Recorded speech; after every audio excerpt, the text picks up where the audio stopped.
Another episode of Blind Boys Politics. I am Chris Baker, and I bet you are all expecting Nick Rod to do the intro like he always does. But Nick isn't here this week, so all you have is me for this wonderful Monday morning. I hope you all will do just fine with me. We'll see how it goes. It's not going to be the beautifully edited masterpiece that Nick always puts together, but I am going to try my best to make it as good as possible. As always, let's start with the weather. In Los Angeles, California, it's sunny 8 and 80. In Houston, Texas, it's sunny and 66, finally warming up there. Chicago, it's partly cloudy and 37. In New York City, it's raining with a temperature of 42 degrees. You know, in this part of the episode, Nick usually asks me, how am I doing? So I'll just talk as Nick. Chris, how are you doing today? I'm doing great, Nick. Thanks for asking. You know, that's really kind of you.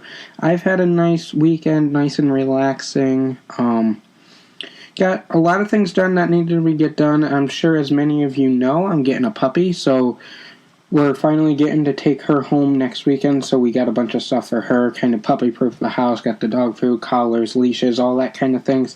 A couple new toys. I'm working on making her a bed for a little project, because, you know what, why not? Why not try it? Had a nice week. If you don't know, it was winter break if you're in school.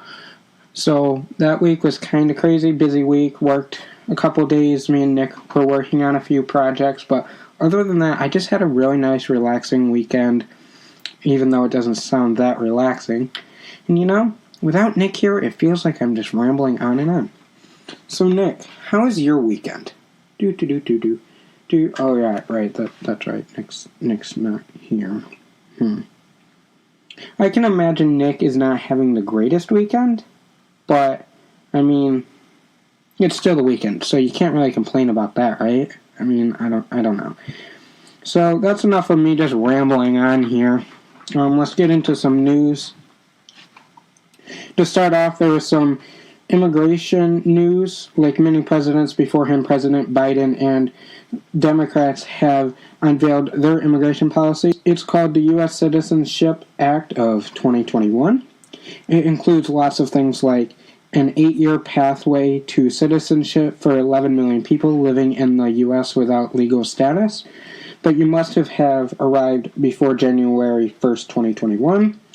Along with certain DACA recipients, provides framework and temporary protected status holders immediate access to apply for a green card. You must pass a background check along with many other things that go along with that. This also sets up safe and legal channels for asylum seekers and migrants. This also, along with that, it enhances technology and infrastructure at the border and more money for immigration courts. And it also removes the word alien law. It's going to replace it with non-citizens.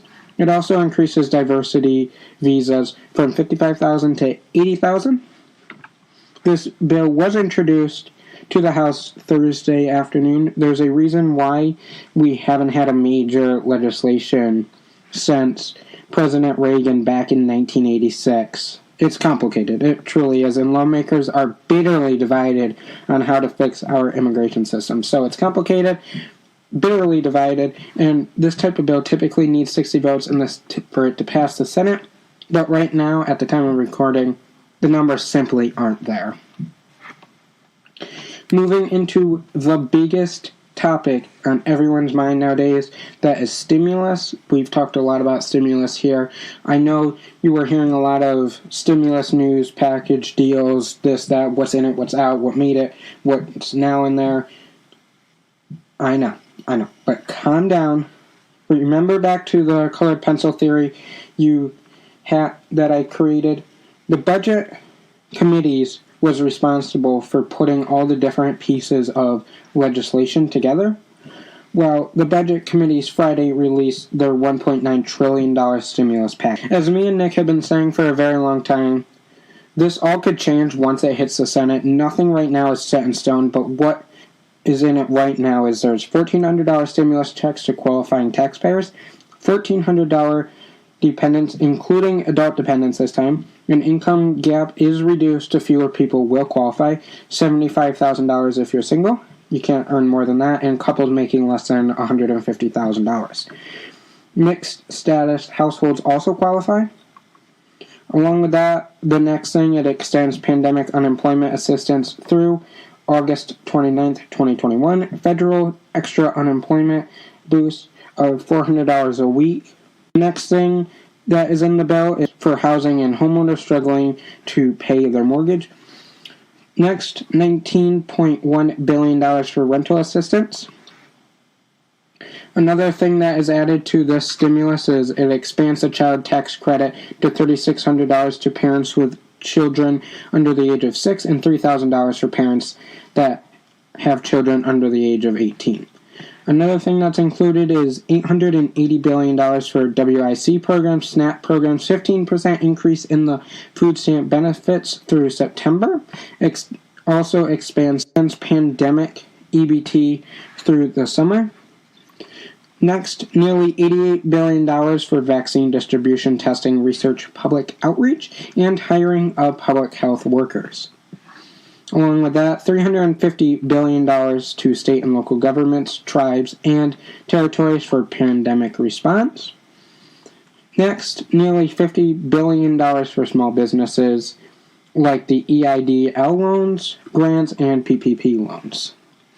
Next, there's $170 billion for K-12 and higher education, plus $39 billion to child care providers. And finally, $15 minimum wage phased in through the year 2025. So it's not directly $15 an hour once it passes, it's phased in through the next 4 or 5 years. There is a lot more to the stimulus. I know what you're probably thinking, like, whoa, that's a lot of information that I just threw at you, and I'm sorry for that. But those are the big ticket items. But there, like I said, there is many more. The House Budget Committee is scheduled to take up this legislation Monday. Then a full House vote could happen as soon as this week. Friday, Thursday, something like that. Moving into the next topic, going right along with stimulus, COVID. We have a little bit of a COVID update for you. There has been direct delays for the COVID-19 vaccine delivery in 32 states, but all 50 states have been affected in delivery in some sort of way due to the big storm. Since last year, the lifespan of a white person has dropped a full year, and for a Native American, 2.6, which is a big decrease in the life expectancy rate. For someone, usually it's, 0.6 of a year, nothing as big of a full year, and then in this case, close to 3 years.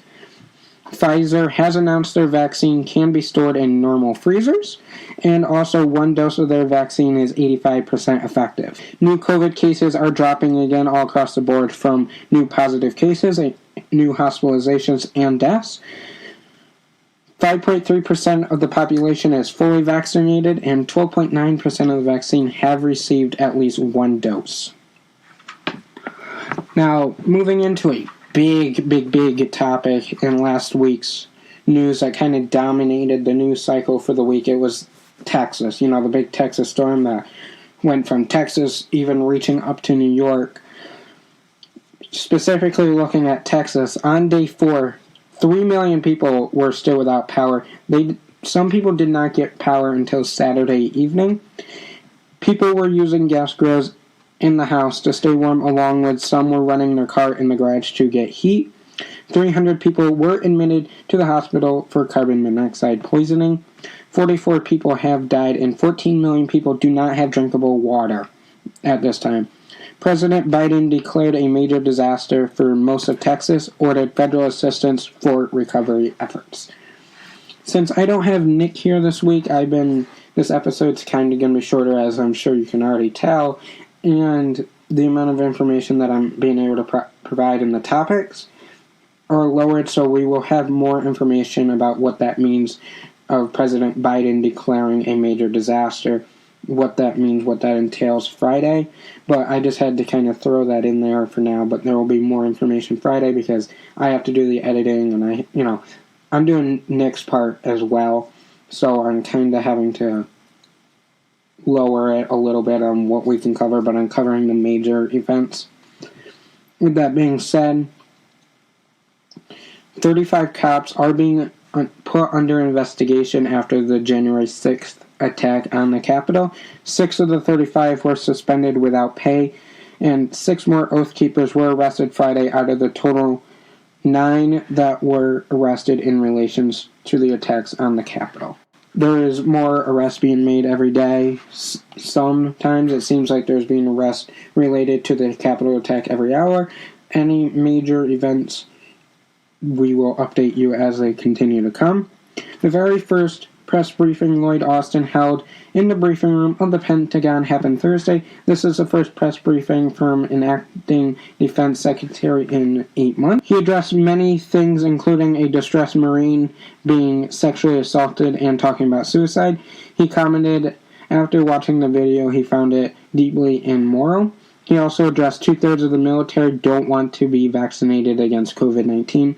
He also talked about 24 current and former military members getting arrested at the Capitol after the Capitol attack. He said that the number is much higher than he had expected it to be. That is it for this week's Monday morning major updates. Let's get into some rapid news. President Trump is expected to speak at the CPAC. And if you don't know what that stands for, it's the Conservative Political Action Conference of 2021. And baseball is set to begin April 1st. I'm sure there's many include. Nick loves baseball, so I know he's very excited about that one. That is it for rapid news. Let's get into good news. As many of you know by now, I'm sure, Nick is kind of in charge of good news. He hunts down the good news stories of the week, and, I'm not going to lie. This puts a lot of pressure on me to try to find a good news story. And I know, I'm not going to find as good a one as Nick. I know that, but because Nick, he's found some really good news stories, but I found this good news story, and I really like it. There was this man that in his front yard after the big ice storm in New York, he turned his front lawn into an ice skating rink. And he was out there skating, and he's like, where are all the freaking kids? This is ridiculous. So he went door to door all around the neighborhood and begged the parents, come on, bring your kids out to the ice skating rink. Come on. Didn't you do this as a kid? Wasn't it so fun? Well, long story short, now this ice skating rink is pretty much being used 24 hours a day. And they've had big socially distanced parties. They have their grills out there. They have drinks. They have chips, kind of like a barbecue. All the kids are skating. The parents are joining in skating. It's just the whole community's coming together, skating together, and having a really good time. This isn't so much a donation good news story, but, not all good news stories need to be about that, I don't think. But I think this is a really good news story because someone turned their front yard into a place for the whole community to come have fun, free, and get a lunch. You got the whole community. Some are bringing burgers, some are bringing hot dogs, chips, drinks, They also raised, it said in the article, they raised money to buy used ice skating rinks for all the neighborhood kids. So if they don't have ice skates, they can come, pick out a pair that fit them, use them, take them home, come back whenever they want. I thought this was a really good news story. I hope you guys do enjoy that good news story. I know it's not as good as Nick's typical good news story, but that's Nick's job. He's the king of finding good news stories. I did try. I did really try. I do like this good news story. I hope you guys too. That is the end of this Monday morning news episode. I know it's probably rather short, but at least I got you the major news of the stimulus, what's going on in Texas, and the new immigration bill being proposed. Make sure you follow us on all social medias, including our Blind Boys Politics Twitter account for all the latest 24-hour breaking news. Follow us on our personal account. Read the news article down in the show notes to see what else we're talking about. We usually write different articles that's going on in the news besides what we talk on the podcast, from business, political, and sports. Until Wednesday morning when Nick is back, see you guys later. See you Friday morning as well. Have a good day, guys. Have a good start of your week.